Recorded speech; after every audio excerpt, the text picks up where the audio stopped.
പറിച്ചു കഴിഞ്ഞ് എന്തൊക്കെ ചെയ്യാൻ പാടില്ല അറിയാമോ? പല്ല് പറിച്ചു കഴിയുമ്പോൾ ഡോക്ടർ വായിൽ ഒരു കോട്ടൺ വെച്ച് തരുമല്ലോ, അത് അരമണിക്കൂർ അതേപോലെ കടിച്ചു പിടിക്കാം. വായിൽ ഉമിനീരിങ്ങനെ വന്നുകൊണ്ടേയിരിക്കും, അത് തുപ്പിക്കളയാൻ നോക്കരുത്. അത് കഴിഞ്ഞിട്ട് ഒരു അരമണിക്കൂറിന് ശേഷം ആ കോട്ടൺ എടുത്ത് കളഞ്ഞ് തണുപ്പുള്ള എന്തെങ്കിലും കഴിക്കുക. അന്നേരം സ്ട്രോ ഉപയോഗിച്ച് കുടിക്കാൻ പാടില്ല.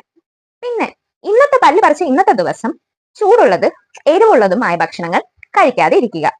സോഫ്റ്റ് ആയിട്ടുള്ള എരിവൊക്കെ കുറഞ്ഞ ഭക്ഷണങ്ങൾ കഴിക്കാൻ ശ്രമിക്കുക. പിന്നെ ഈ പല്ല് പറിച്ചു കളഞ്ഞ സ്ഥലത്ത് ഇടയ്ക്കിടയ്ക്ക് നാവ് വെച്ച് കൊണ്ടുപോയി തൊട്ട് നോക്കാതിരിക്കുക. പിന്നെ എക്സസൈസ്, ജിമ്മ്, ഭാരപ്പെട്ട പണികളൊന്നും ഇന്നത്തെ ദിവസം ചെയ്യാതിരിക്കുക. പിന്നെ പല്ല് പറിച്ച സ്ഥലത്ത് വെച്ച് ഒരുപാട് ശക്തിയിൽ ചവയ്ക്കുക, അവിടെ അങ്ങനെ ചെയ്യാതിരിക്കാൻ ശ്രമിക്കുക. പിന്നെ എന്ന് പറഞ്ഞു കഴിഞ്ഞാൽ പല്ല് പറിച്ച് 24 മണിക്കൂർ ശേഷം ചെറിയ ചൂടുവെള്ളത്തിൽ ഉപ്പിട്ടിട്ട് വായ നന്നായിട്ട് ഗാർഗിൾ ചെയ്യുക. അത് കഴിഞ്ഞ് നിങ്ങൾ മെയിൻ ആയിട്ട് ചെയ്യേണ്ടത് റെസ്റ്റ് എടുക്കുക, സോഫ്റ്റ് ഫുഡ് കഴിക്കുക, പിന്നെ നിങ്ങളുടെ ഡെന്റിസ്റ്റ് എന്താണോ പറഞ്ഞത് അത് ഫോളോ ചെയ്യുക. Till then bye bye.